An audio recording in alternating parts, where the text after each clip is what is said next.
Amém. Por isso, amigos, vamos abrir a Bíblia no livro de Efésios. E falando de exército, eu queria trazer justamente essa reflexão nessa manhã da armadura daqueles soldados que estamos na batalha contra o mal, estamos na batalha em favor da esperança. E dentro dessa armadura, e você conhece muito bem, eu queria estabelecer aqui um nexo justamente com o que foi mencionado aqui. Só um parênteses, enquanto você abre a sua Bíblia, eu acho que você está com sua Bíblia aí na mão, então abra a sua Bíblia, Efésios capítulo 6. Efésios capítulo 6, nós não vamos ler todos os versículos, vamos ler um versículo, é, mas sabe quem vai para a batalha, quem vai para a guerra geralmente? São muitos os chamados, mas quem está na frente de linha? Em um exército, quem se postula para estar num exército. Eu entendo quando olho para essa profecia de Ezequiel e esses vale de ossos secos pode representar a vida de muitas pessoas, a nossa vida muitas vezes, mas sempre me chama a atenção, não simplesmente porque lidero jovens, senão porque o exército geralmente está composto por jovens. São os jovens que vão na frente da linha, né? E quando essa profecia é colocada aí, eu imagino aí muitos jovens se levantando e se erguendo e cobrando vida. E é por isso que contamos com as orações de todos vocês. E que lindo movimento para poder orar por nossos jovens, interceder por eles, alguns que tenham afastado e que realmente possam ser revitalizados, e esses ossos possam voltar à vida, né? E essa palavra poderosa possa chegar ao máximo de nosso exército, que alguns têm caído, alguns estão secos, às vezes nossa vida está nesse deserto da batalha um pouco seco, mas pode ser levantado. E dentro da batalha, a armadura desse soldado é essencial, né?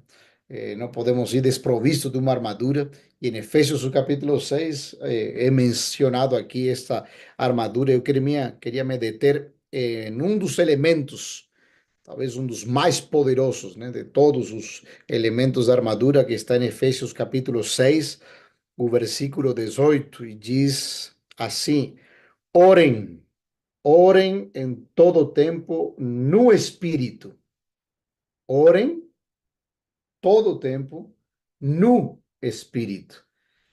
Vai pegando aí, com todo tipo de oração, diversidade de oração, e com súplica, com clamor, oremos com clamor.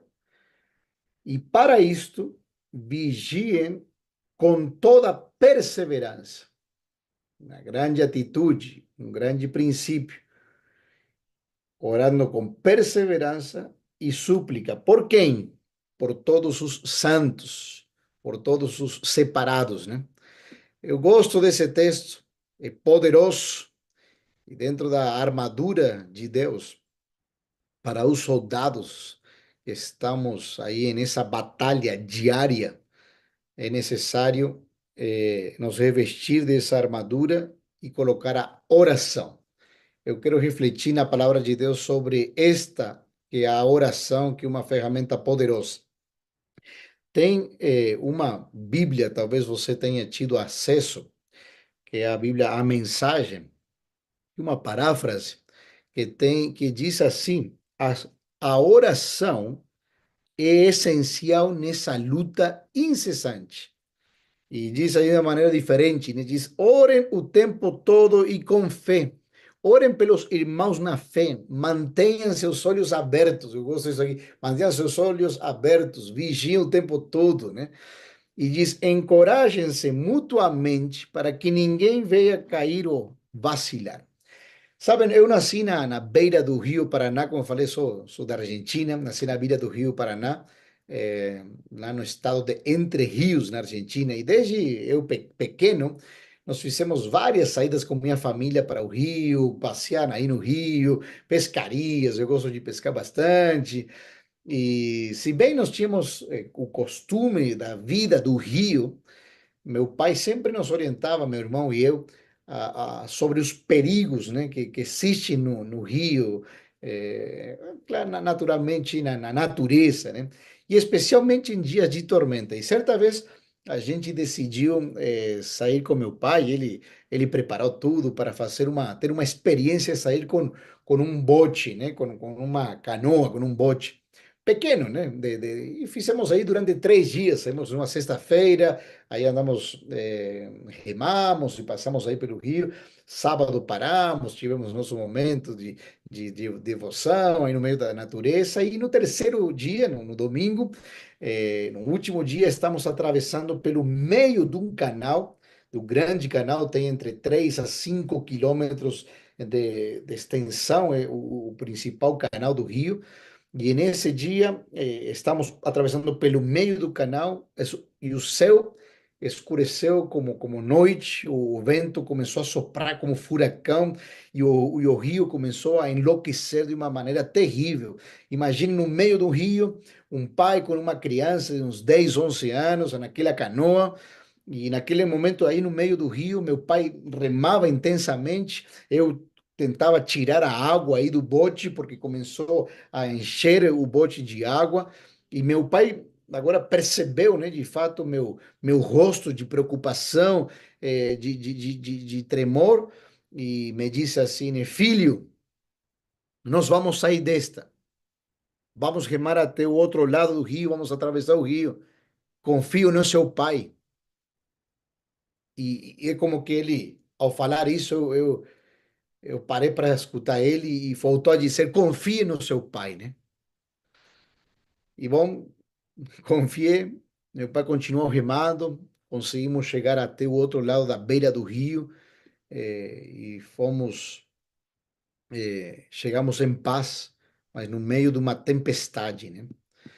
Es- Vários elementos me chamam aí a atenção neste pequeno episódio que a gente teve, mas dramático para uma criança, para um pai no meio de um rio, de uma tempestade, de uma tormenta de água por todo quanto lado, eh, que nós vivemos, né? Mas eu gostaria de fazer referência desses elementos. Primeiro, a segurança ao saber que meu pai estava ao controle. Isso me trouxe paz no meio da tormenta. Saber que ele estava ao controle da embarcação, ele estava ao controle da canoa, do bote. E segundo, tínhamos um bote para atravessar até o outro lado do rio e nós chegarmos salvos, né? Na vida de todo cristão, estes dois elementos fazem totalmente a diferença e são fundamentais para o desenvolvimento do caráter e da relação com o nosso Pai, com o nosso Deus. Primeiro, saber e permitir que Deus esteja ao controle. E segundo, ter uma embarcação, ter um bote, ter um espaço, ter um lugar para poder estar seguros e conseguir atravessar no meio da tormenta e das tempestades da vida, né? Você lembra de Jesus no barco, né? Você lembra desse episódio quando Jesus estava dentro do barco. Uma coisa é certa, meus queridos, mesmo em meio a tempestades, às vezes ele parece estar em silêncio, né? E o silêncio de Deus é incompreensível muitas vezes. Ele parece estar silencioso, mas nós precisamos aprender a esperar no Senhor. E uma coisa também é clara para a nossa vida: o silêncio de Deus não significa ausência dele. Veja só, o silêncio de Deus não significa ausência dele. E ele poderá acalmar as tempestades de seu coração, as tempestades da sua vida e fazer que você possa atravessar até o outro lado, confiante nele, mesmo muitas vezes ele aparecendo ou estando em silêncio. Ele acalmará as tempestades que afligem meu coração e o seu coração e o coração de muitos que estão aflitos, mas sabendo que ele está na embarcação, eu posso confiar nele e ele está ao controle, porque quanto mais desesperadora seja a situação do ser humano, maior vai ser a oportunidade de Deus de se manifestar. Quando eu entender isso aí, eu posso estar no meio da tempestade, mas Deus vai fazer um milagre gigantesco em nossa vida. E nunca eu devo permitir que a adversidade me faça cair, exceto que seja de joelhos. Se eu vou cair, que seja de joelhos para estar na presença de Deus e deixar que Ele possa estar ao controle da minha vida. Sabe, meus queridos, eu quero convidar você que já está subido numa aventura de disciplinas espirituais, a deixar que Deus de fato possa estar ao controle dessa embarcação e que esse poder do Espírito, esse poder de Deus, possa refletir que Ele é o capitão nessa embarcação. Eu queria destacar a palavra bote, bote, né? Um bote e fazer aí como um pequeno acróstico, né? Talvez você vai lembrar e permitir fundamentar eh, as bases de uma vida cristã, uma vida de desenvolvimento espiritual centradas na pessoa de Jesus Cristo e de seu Espírito, né?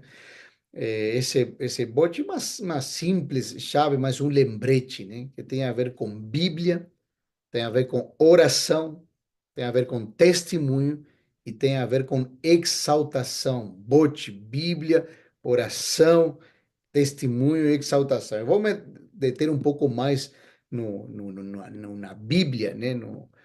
Perdão, na oração, mas eu queria repassar um pouquinho estes grandes elementos. Eu vou compartilhando aqui no chat, se vocês querem colocar aí no YouTube também, é para que o pessoal possa ir acompanhando e você tendo aí essas anotações para o desenvolvimento da tua devoção pessoal.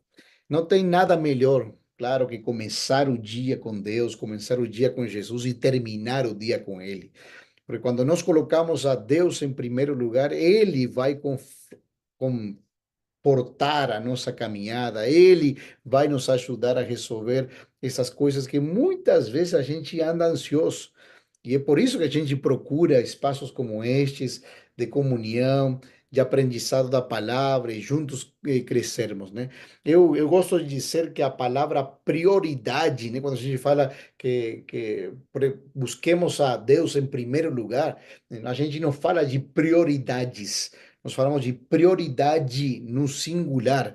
É Ele em primeiro lugar, é Ele em segundo lugar, é Ele em terceiro lugar. Quando essa prioridade é clara, é central na minha vida, é primeiro o reino de Deus e a sua justiça, a sua forma de comandar a nossa vida, é prioridade no singular. Então você pode estar muitas vezes em família, você pode estar sozinho, mas faça deste momento desse bote, desse momento, desse culto pessoal, e desse culto familiar, mas de maneira pessoal, antes de você, quem sabe, vir a este momento coletivo, onde estamos em comunidade, nós precisamos ter nosso momento particular com Deus, né? Nosso crescimento com Deus, faça que de fato essa seja uma prioridade na minha vida de maneira pessoal. E de que estamos falando? Claro, desse culto, né? Por isso, tentar separar um lugar, um espaço na sua residência, um lugar onde você esteja, que seja seu cantinho para reflexão. Esse ambiente faz toda a diferença. E claro, como foi mencionado, em primeiro lugar é Bíblia, né? Na primeira hora de cada dia, quando eu abrir os olhos, preciso ir para a palavra de Deus, né? Fazer o estudo da palavra de Deus algo central na minha vida, abordar algumas passagens e pedindo a direção de Deus que me mostre realmente qual é a agenda que Ele tem para minha vida hoje. E esse é um hábito maravilhoso, né? Deixar que essa agenda possa tomar conta da minha vida. Quando na minha agenda, está em branco e abro os olhos toda manhã e ele é prioridade principal, então eu vou buscar qual a agenda que ele tem para a minha vida, né? E fazer duas perguntas, talvez, quem sabe, né? O que esta passagem da palavra de Deus, como a gente leu aqui sobre a oração, me ensina acerca de Deus. E o que eu posso aprender para a minha vida prática sobre esta porção bíblica. São coisas práticas sobre quando eu estudo a palavra, quando eu aprendo a estudar a palavra de Deus, né? Alguns adotam, às vezes, um capítulo por dia, alguns fazem reavivados pela sua palavra, e estudam um capítulo por dia. Não importa tanto o plano, né, ou a estratégia em si, mas é o fortalecimento do hábito, estuda a Bíblia central, né? Além de aprendizar, agudizar teus pensamentos, né? Aprender mais sobre Deus, histórias de personagens, eh, como você, como eu, na sua jornada, e aí a palavra autorizada de Deus, que vai preencher essa agenda para a minha vida todos os dias, né? E cada dia novamente, e aí vai se renovando. Então você vai conhecer a Deus, a sua vontade, e tendo esse hábito pessoal, particular, né? E quando falamos essa palavra bote, é Bíblia, Bíblia, Bíblia, a palavra de Deus como centro. E aí vem o O de oração. E diz o texto bíblico que a gente leu, orem tempo todo, né? O tempo todo façam súplica, o tempo todo orem, né? Mas pelo menos 3 vezes por dia, né? Como fazia Daniel. Mas claro, é uma vida de oração, eu o tempo todo eu estou caminhando na rua, estou pensando, estou dirigindo, estou indo agora para o trabalho e escutando essa mensagem, mas eu estou em uma atitude de oração, e isso é fundamental para cada dia. E se a oração eu abrir do coração a Jesus como um amigo, então conversemos com um amigo, participemos da nossa vida com ele, desfrutemos de ouvir a sua voz, e exercitar a oração tem alguns elementos que não podem faltar. Na vida de oração, e eu vou tentar trazer isso aqui de maneira muito simples, né? Tem elementos principais. Na oração é composta de gratidão, né? E quando a gente ora, começa. Eu não estou dizendo que tem que ser assim, passo a passo, mas estou dizendo tem que ter elementos fundamentais. E a oração tem um momento de gratidão. Então, tomar tempo de fato para agradecer tudo que Deus é, tudo que Deus faz, tudo que Ele representa na minha vida, né? Abrir os olhos e agradecer a Deus por um novo dia, né? Tal como diz o Salmo 100, entre nas portas, né? Com ações de graça, em seu ato com louvor, dar graças a Deus e bendizer o nome do Senhor, né? A oração, ela nos lembra que não estamos no controle, mas nos leva perto daquele que está no controle. E a oração vai ter sentido para nós na medida que a gente conheçamos a Deus e com quem estamos falando. Porque muitas vezes a nossa oração parece assim um pouco debilitada? Porque às vezes a gente entende como que a oração assim parece um pouco vazia, não tem assim algo tão especial. Eu espero sentir uma coisa, parece que uma questão mais sensacionalista sobre o que é a oração. Na verdade, a oração muitas vezes não tem sentido para a minha vida porque eu não conheço tanto a esse Deus pelo qual me estou comunicando. E é por isso que eu preciso de estudo da palavra profundo para falar, conversar e estar com aquela pessoa todos os dias. Mas enquanto mais eu conheço a Deus, mais essa conversa com Ele, com a pessoa de Jesus, com o Espírito Santo, vai ser algo natural, algo especial, algo que eu possa realmente desfrutar, né? Em segundo lugar, a oração tem primeiro gratidão e segundo é confissão. E este é um momento muito especial que eu preciso ter, né? O momento da confissão.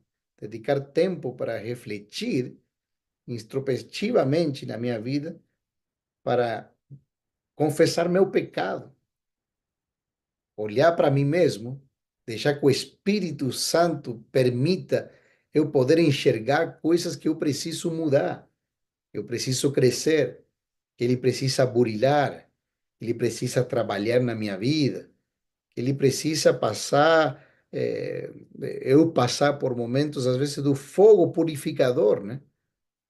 Mas para isso eu preciso confessar, reconhecer. E vocês lembram, claro, que João diz, né, na sua carta, se confessarmos os nossos pecados, ele é fiel e justo para perdoar nossos pecados e purificar de toda injustiça. Porque, meus queridos, o poder da oração não depende de quem ora. mas quem ouve.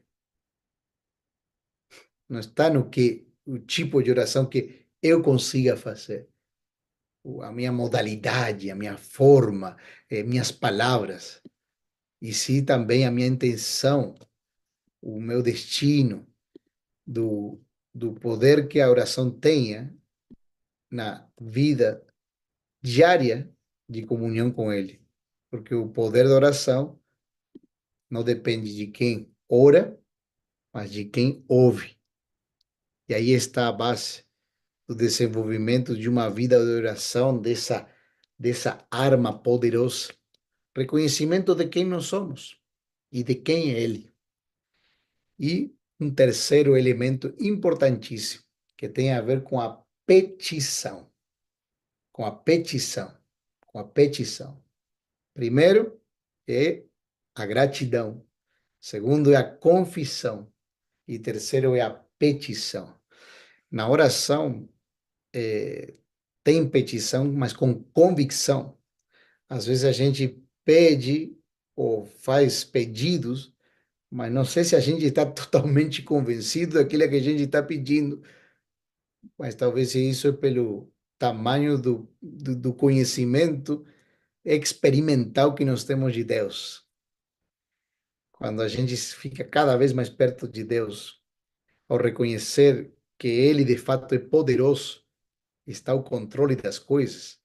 Ele é especialista, diz a Bíblia, ele é especialista em dar boas dádivas, ele se alegra em dar boas dádivas a seus filhos, né? E eu gosto quando o Filipenses diz, né? Não andem ansiosos pelas coisas, né? Por nenhuma coisa, não andem ansiosos, mas em tudo, pela oração, pela súplica, pelo pedido, deem graças a Deus e apresente seus pedidos a Deus, né? E a paz de Deus, que excede todo esse entendimento, a guardar o coração e a mente de vocês em Jesus, né? Eu me lembro de uma história que eu vi, uma representação, né? Muitos de vocês são pais, né?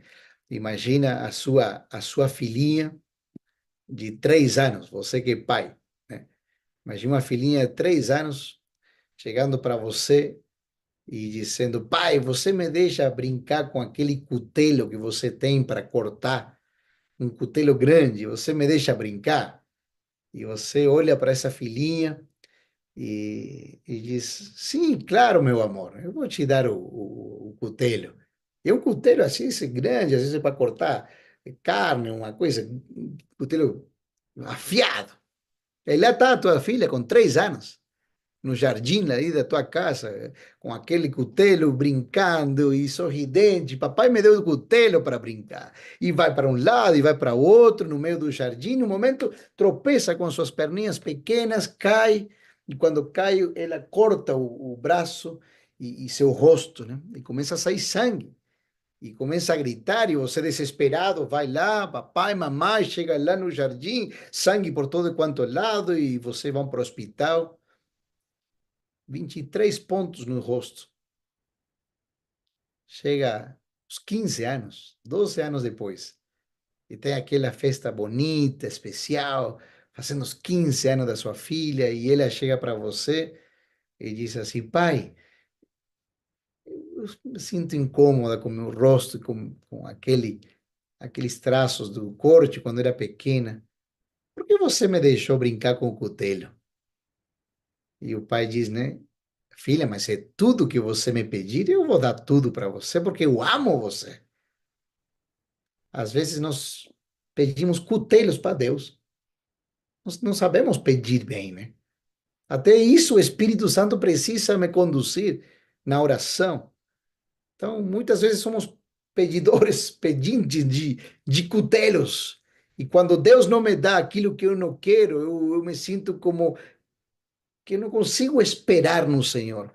Esperar no Senhor é toda uma habilidade, mas eu lembro para você que talvez está esperando pelo Senhor há um tempão, por alguma coisa que Ele não deu para você. Mas não, mas eu estou pedindo coisa boa, mas Ele não tem respondido para mim. Mas não desista. Talvez tenha em Deus suas maneiras ou suas formas que está trabalhando em você, na minha vida, através da oração. Mas uma coisa é certa, nada, escute bem, nada está fora do alcance da oração, a não ser aquilo que está fora da vontade de Deus. E quando eu entendo isso aqui, isso é totalmente libertador. Eu vou deixar aqui também no chat para você refletir e compartilhar também sobre isso. Nada está fora do alcance da oração, a não ser aquilo que está fora da vontade de Deus. Será que está na vontade de Deus? E outro princípio importantíssimo é deixar de fato e pedir diariamente. E o que nós fazemos isso aqui na sala é pedir constantemente o poder do Espírito Santo, o derramamento do Espírito, que ele faça presente todos os dias, pedir o batismo do Espírito Santo. Toda esta obra de transformação, todo esse depender de Deus, que Ele esteja ao controle do bote, confiar que Papai nos vai ajudar para atravessar até o outro lado do rio e chegar em paz no meio de tempestade.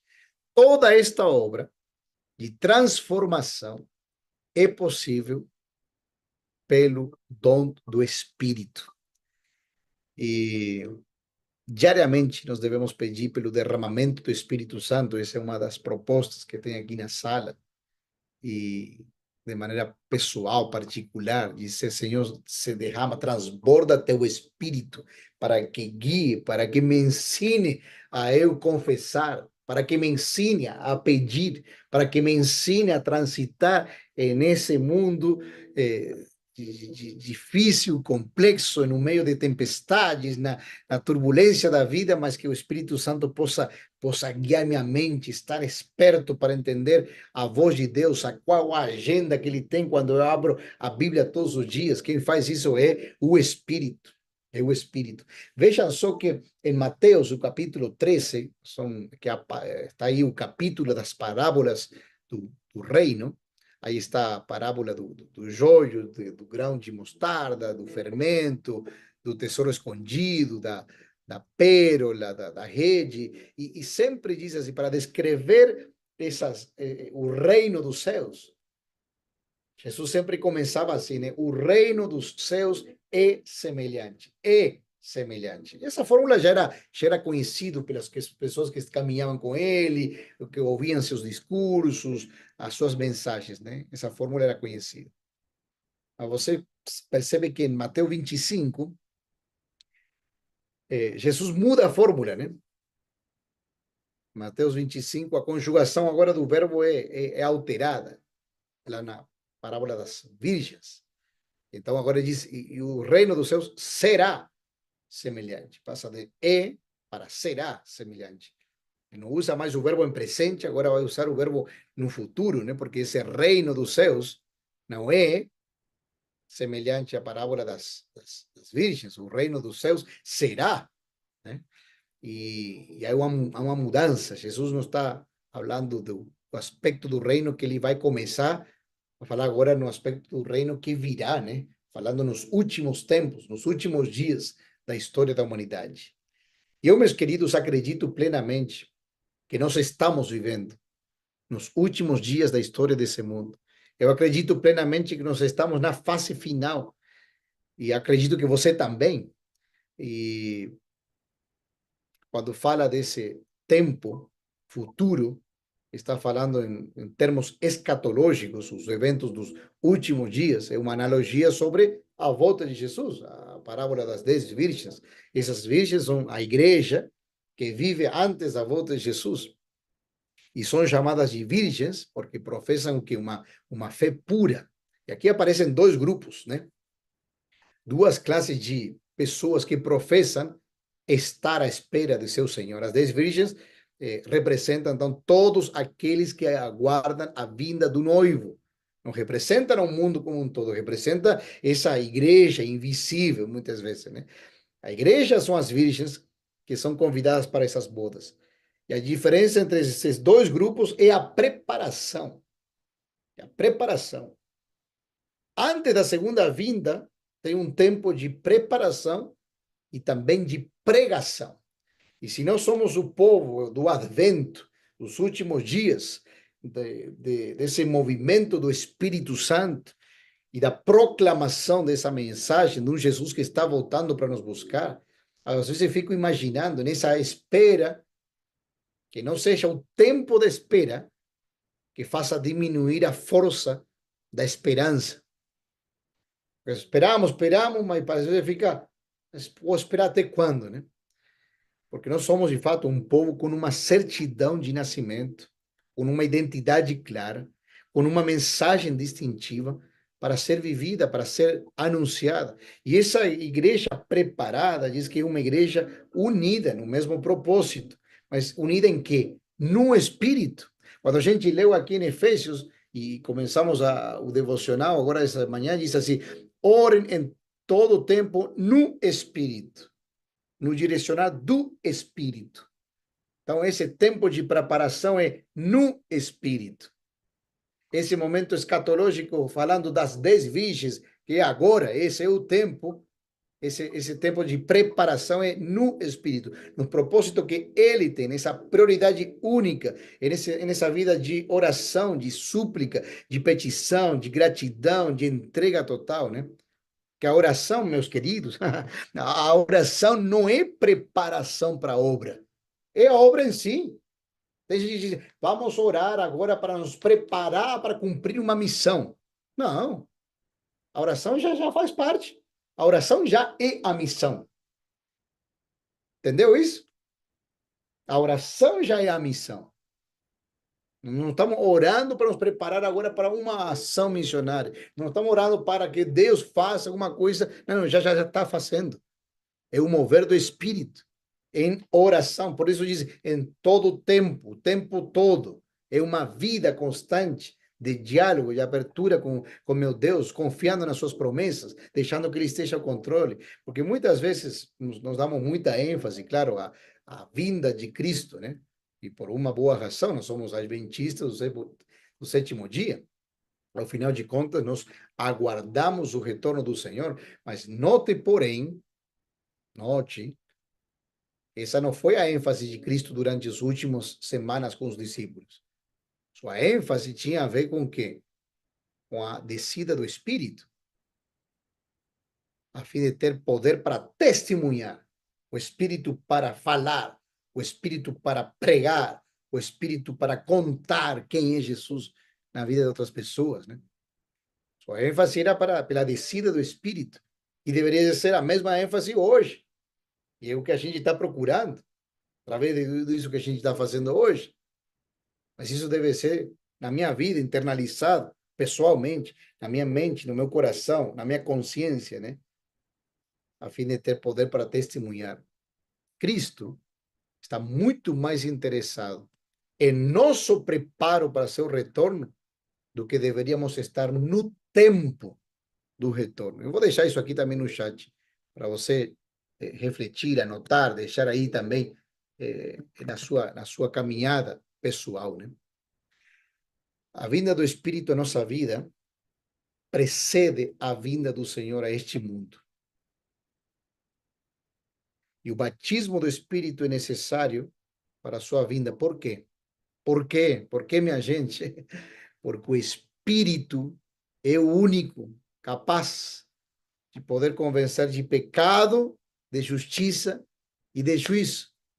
Por isso que clamamos, por isso que a gente pede, por isso a gente deseja que o Espírito Santo tome conta da minha vida e que seja um batismo e é diário, é todos os dias.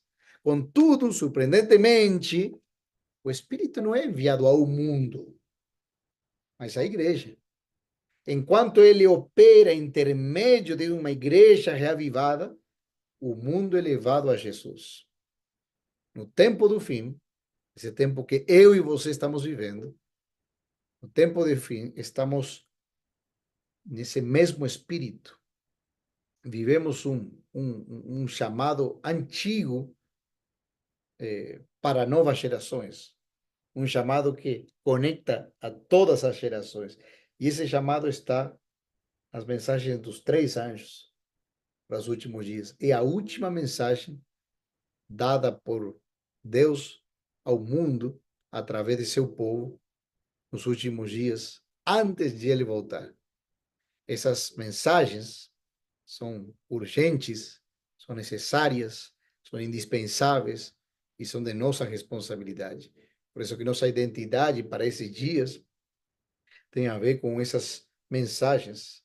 Essas mensagens, mais que advertências, são uma maneira de viver, de temer a Deus, de dar glórias a Deus, de adorar ao Criador, né? Então, entender essa grande comissão que nós temos da pregação dessa mensagem nos últimos dias, numa vida de oração e do derramamento do Espírito, não é opcional, é um imperativo e é intransferível. Essa missão é para você, não é eu contar do testemunho de outras pessoas. Ah, eu ouvi um testemunho bonito. Não, e o meu? O que o Espírito está fazendo na minha vida? É isso que é poderoso. E abraçar essa missão deve ser nosso genuíno chamado pessoal que nós temos de contar agora essa bênção para outras pessoas. Mas depende de quê? Do bote, da Bíblia, da oração, agora do testemunho, como eu estou falando, e da exaltação da pessoa de Jesus. Por isso que chegou a hora, de fato, de nós clamarmos pelo derramamento do Espírito pleno na vida, de maneira pessoal e na nossa igreja. Às vezes nós queremos impactar o mundo, né, com a verdade, sem ter sido transformados primeiro por ela. Porque a verdadeira influência, meus queridos, tem gente que quer, né, influenciar, que aparecer e tudo. Claro, tem um espaço em tudo isto que a gente chama de redes sociais, e é necessário e tudo. Às vezes a gente quer impactar o mundo, mas a gente não é influenciado pelo poder da palavra e do Espírito que tome conta da minha vida. Porque a verdadeira influência vem de uma vida espiritual consistente. Você que tem influência, você quer ser um influencer, então você tem que ser consistente espiritualmente. Porque sem santidade não há poder. Sem santidade não há poder. Se a gente não pode mover a terra com nossas palavras, nós podemos mover o céu com as nossas orações. E é por isso que eu queria chamar a todos a viver essa vida do bote, né? De estar no bote, na embarcação com Jesus, que a Bíblia, que a oração, que o testemunho e que a exaltação da pessoa de Cristo aconteça toda hora, todo momento, a cada dia na minha vida de maneira especial. Quando a gente fala de oração, quando a gente fala do poder de Deus, quando a gente fala da súplica, temos que pensar que chorar e reclamar não muda a situação, mas orar abre o mar, derruba muralhas, fecha a boca dos leões, faz chover, desce fogo do céu. Portanto, ore, ore, ore, ore o tempo todo, a toda hora. E diz: ore pelos outros, ore por os santos, diz assim aqui, perseverantemente por todos os santos, orando de maneira intercessora, esse movimento de orar por aqueles jovens que se afastaram da igreja, que precisam ouvir e que o Espírito os possa alcançar onde estiver. Ore, ore, porque a oração não deve ser a última opção, mas a primeira atitude. Eu queria orar nesse momento e deixar de fato que o Espírito de Deus possa permear a nossa vida, nosso coração, e que a oração de fato seja uma base nessa grande luta, revestidos por essa armadura, suplicando, deixando que Jesus Cristo possa estar no bote e que ele diga para você nesse momento, de maneira atemporal, que você esteja ouvindo essa mensagem, ele dizendo: filhão, minha filha, confie no papai, confie no pai. Nós vamos chegar e atravessar até o outro lado do rio. A tempestade está grande, a tormenta está turbulenta, as ondas estão enchendo de água a sua embarcação. Segure na mão do pai, acredite nele, peça pelo derramamento do Espírito Santo, confie nele e o mais ele fará. Vamos orar? Me permite orar e deixar que o Espírito Santo possa atuar nessa situação complexa que talvez alguns possamos estar vivendo, algo específico que a gente precisa, uma libertação que a gente está ansiando, e que ele se manifeste na minha vida, na sua vida, de maneira poderosa, não porque a minha oração é boa, sino quem ouve é poderoso.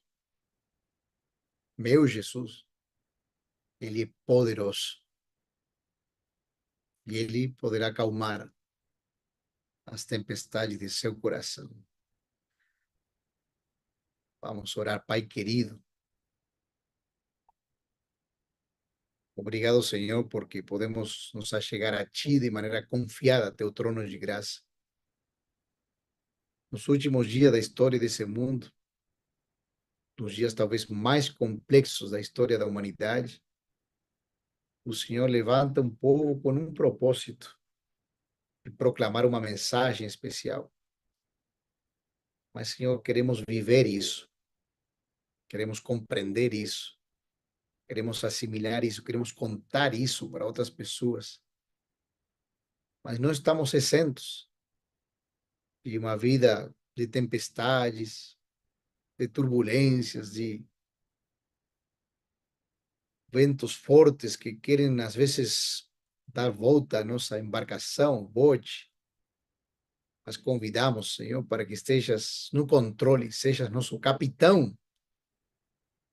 E se há temor, se há tristeza, se existe alguém com depressão, se alguém tem um problema gigantesco e não sabe como resolvê-lo, nessa manhã, Senhor, nos achegamos a Ti, dizendo: Senhor, atua poderosamente com Teu Espírito Santo, a fim de acreditar nas Tuas promessas e a gente entender e esperar no Senhor.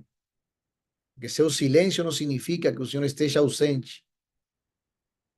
Trabalha em nossa vida, burilha nosso coração. E ao mesmo tempo, Senhor, que se talvez estamos fracos, que o Senhor nos possa fortalecer.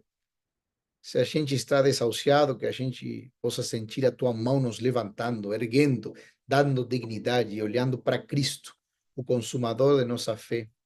E que teu Espírito Santo possa se movimentar em nossa mente, em nosso coração, nos chamando a atenção, buscando a confissão, arrependimento total e viver no Espírito.